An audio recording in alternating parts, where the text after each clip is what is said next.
நண்பர்கள் அனைவருக்கும் வணக்கம். இன்னைக்கு நம்ம அந்த வீடியோல மீண்டும் தமிழகத்தில் கனமழை என்ற தகவல் வெளியாகிருக்கு. ஸோ அதை பத்தி தான் இப்போ நம்ம பார்க்க போறோம். பூமத்திய ரேகையை ஒட்டிய கிழக்கு இந்திய பெருங்கடல் பகுதி மற்றும் அதனை ஒட்டிய தென்கிழக்கு வங்கக்கடல் பகுதியில் நிலவிய காற்றழுத்த தாழ்வு பகுதியானது தற்பொழுது ஆழ்ந்த காற்றழுத்த தாழ்வு பகுதியாக வலுப்பெற்றது.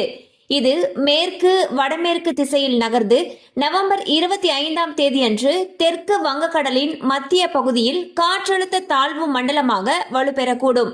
இது மேலும் அதற்கடுத்த 2 தினங்களில் வடமேற்கு திசையில் தமிழகம் இலங்கை கடற்கரையை நோக்கி நகரக்கூடும். மேலும் நவம்பர் 26ஆம் தேதியன்று தமிழகத்தில் அநேக இடங்களிலும் புதுவை மற்றும் காரைக்கால் பகுதிகளிலும் இடி மின்னலுடன் கூடிய லேசானது முதல் மிதமான மழை பெய்யக்கூடும்.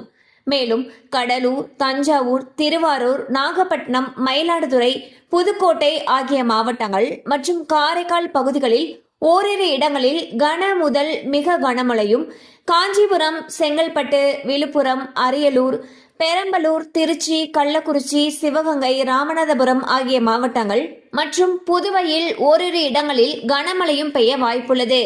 சோ பாத்தீங்கன்னா ஒரு புதிய காற்றழுத்த தாழ்வு பகுதி காரணமாக தமிழகத்தில் அடுத்த 2 நாட்களுக்கு பல மாவட்டங்கள்ல கனமழைக்கு வாய்ப்பிருப்பதாக வானிலை ஆய்வு மையம் அறிவிச்சிருக்காங்க. சோ கனமழை அதிகமாக பெய்யக்கூடிய பகுதிகளில் பள்ளி கல்லூரிகளுக்கு விடுமுறை விடப்படலாம் எனவும் எதிர்பார்க்கப்படுகிறது. கண்டிப்பா இந்த அப்டேட் உங்களுக்கு பயனுள்ளதா இருந்திருக்கும் நம்புறோம். மேலும் இது போல அப்டேட்ஸ் உங்களோட ரீச் ஆகணும்னு நினைச்சீங்கன்னா நம்ம சேனலோட தொடர்ந்து இணைந்திருங்கள்.